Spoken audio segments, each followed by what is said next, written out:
BJP ने बहुत बड़ी गलती कर दी है महाराष्ट्र में। कांग्रेस का फायदा ही फायदा होने जा रहा है। जी हां, महाराष्ट्र में एनसीपी में टूट हुई। रविवार की यह घटना थी। बहुत लोग इस पर लहालोट हुए।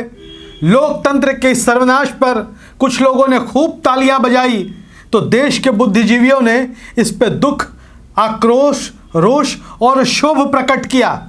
वहीं कई लोग ऐसे भी थे जो कोई इसे चाणक्य नीति बता रहा था तो कोई इसे मास्टर स्ट्रोक करार देने पर तुला हुआ था। राष्ट्रवादी कांग्रेस पार्टी शरद पवार की पार्टी में टूट हुई। अंदाजा बहुत दिन पहले से लगाया जा रहा था, लेकिन फायदा कांग्रेस का हो गया। बीजेपी के हाथ कुछ नहीं लगा।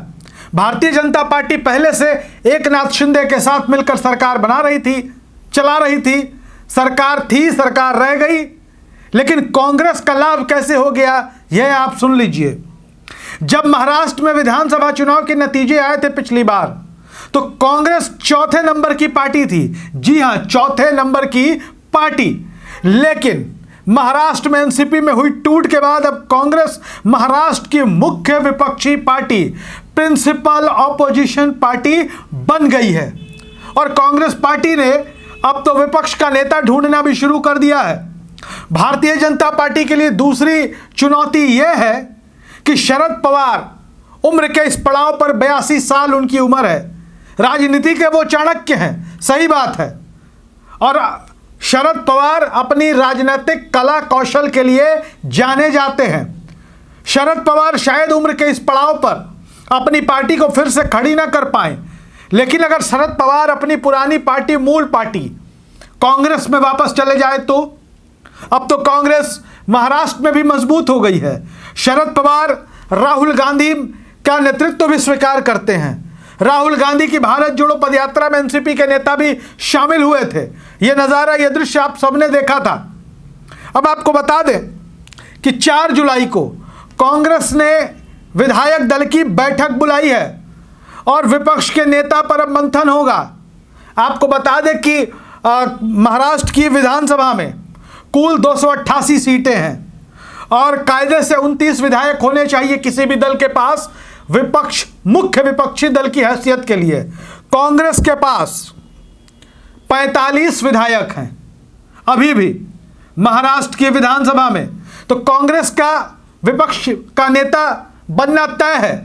कांग्रेस का नेता प्रतिपक्ष जो बनेगा, कैबिनेट मंत्री का दर्जा होता है। कांग्रेस एक बार फिर से महाराष्ट्र की राजनीति में मजबूत होकर उभरेगी। और आपको बता दें कि एनसीपी में दावा किया जा रहा है कि 30 विधायक टूटकर अजीत पवार के साथ गए हैं। तो ऐसे में उनके पहले से 53 विधायक हुआ करते थे और 30 विधायकों के जाने के बाद अब यह संख्या 23 बच जाती है। वहीं उद्धव ठाकरे की शिवसेना की बात कर ले तो उनके पास 16 विधायक बचे हुए हैं और कांग्रेस के पास 45 विधायक। तो महाविकास आघाड़ी का नेतृत्व तो अब कांग्रेस करेगी। अब महाराष्ट्र में जो भी विपक्षी एकजुटता होगी तीनों दलों की, शरद पवार की पार्टी, उद्धव ठाकरे की पार्टी और कांग्रेस पार्टी, कांग्रेस अब विपक्षी धड़े का नेतृत्व करेगी।